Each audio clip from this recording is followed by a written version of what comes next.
Hello, my beautiful friends.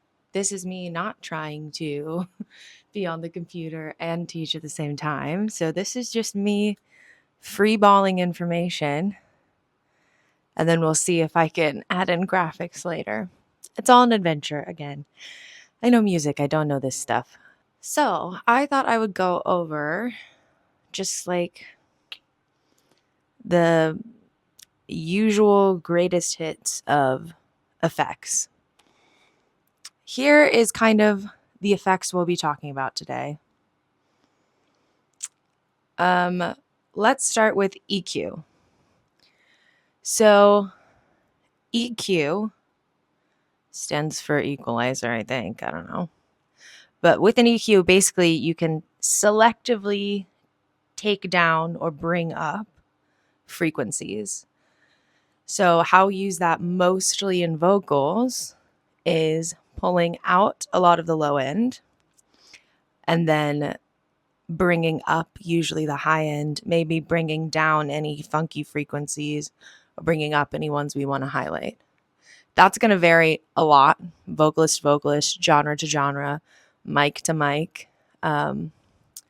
Like everything, there is the unsatisfying answer of you just have to use your ears and, make your own creative decision. The one thing I can tell you for sure with EQ is most of the time, you're going to take out a shit ton of the low end. That is because there's a lot of kind of, especially with vocals and anything, like I think guitars often have this too, if you're like direct input or anything that you record really. A lot of time there's like a lot of low end information that we're not even hearing. So why keep it in your mix? Just muddying everything up. So just take it all out. I sometimes do it too aggressively. So use your own ears and decide if you're affecting the quality of your lead or not. That's all I have to say about EQ right now. Something else let's hop into is compression. So, compression, you want to think of it as like a little hug for your audio, just a little squeeze. So, compression can take audio that is more dynamic and make it a little less dynamic. Now, most of the time with vocals, especially, but with other instruments too, we're not really relying on compression alone to do our dynamic control, meaning naturally our performances are going to have quieter parts and louder parts. That's what I mean by dynamic. And we're not relying solely on our compression to even those out to the same level. So compression, yes, it does a bit of dynamic control, but we mostly use it for color and changing the quality of the sound. As well as a little dynamic control, but don't rely solely on it. With vocals, I mean, we really go ham with compressors these days. I'm sure we'll stop at some point. But it's not unheard of to have 2-3 compressors on one vocal. But again, unsatisfying answer of do it to taste, take a good listen, decide what you like, what you don't like, listen to how other vocals that you like sound and decide how yours sounds in comparison, fuck about with all the knobs, and that's how we learn. So we covered EQ, we covered compression. Now let's talk about reverb and then delay after that. So reverb is really common on vocals, probably I don't want to say every vocal in the world, but most vocals are going to have reverb on.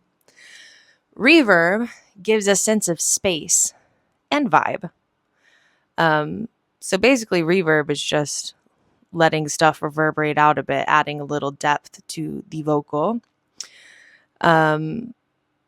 That's as technical as an explanation I can give or feel like giving. It's not that deep. So for pop vocals, a lot of the time we're working with 2 or more reverbs. Usually we're doing them on a send. Sometimes not. You can do whatever you want. A lot of the time we'll do a short reverb and then we'll do a longer reverb. There are 9 million thousand kinds of reverbs out there, 900 million thousand reverb plugins. And you could super dive into that if you want to, or you can choose the ones you like and stick with them. Yeah, that's what I've been doing, and it's working out good. So try that. Next, we have delay. And that's exactly what it sounds like. It's like, well, maybe it's not exactly what it sounds like. It's kind of just like if the sound is repeated on over itself. So you get an echo, echo, echo, something like that.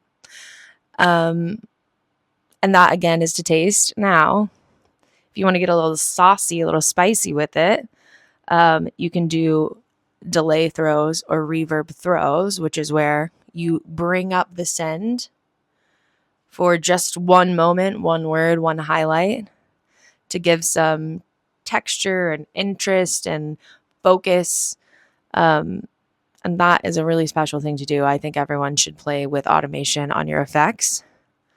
It took me a long time to realize it's not that hard to do, and it's definitely worth doing. So, yeah, get started on that from the get go. Save yourself some trouble by tackling it first because it's really not that hard. And you'll be thinking this whole time, like, damn, I could have stuff be cool, and then I didn't.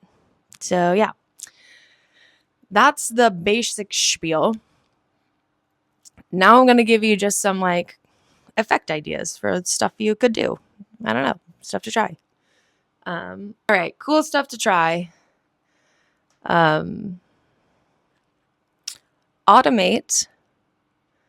your high cut and your low cut filters on your EQ. So what I mean by that is like EQ, taking out the low end and putting it back in, or taking out the high end and slowly raising it.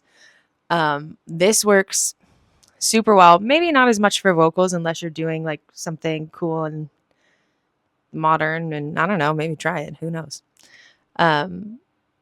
But yeah, so if you have like a synth, a cool percussion sound or whatever, and you want to bring more oomph into one area of the song, maybe you start the other areas with the high end down. My dog's scratching. Hold on.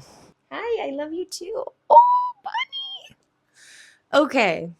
Try starting with some high end taken out, some low end taken out, and then slowly automating that open. So when you get to like a banging chorus, it really hits. You can also try that with reverbs. You can try that with delay. You can try that with your stereo image. And by stereo image, I mean how like center or wide something is. Play around with the panning. You can really get creative with effects. There, again, are no right or wrong answers. Instead of thinking about what the right thing to do is, maybe think about what emotional intent you want to give. Do you want to make stuff feel big and open and crazy? Do you want stuff to feel small and intimate? Thinking about your effects in that way is going to help you make more creative decisions, and I think ultimately make more interesting music and not something that just sounds like every old thing we hear. Not that my music doesn't sound like that. I don't know. Yeah, so I hope those 10 minutes were exciting for you. I'm sure I forgot a bunch of stuff, but we try our best and we wake up and tomorrow's a new day. Bye.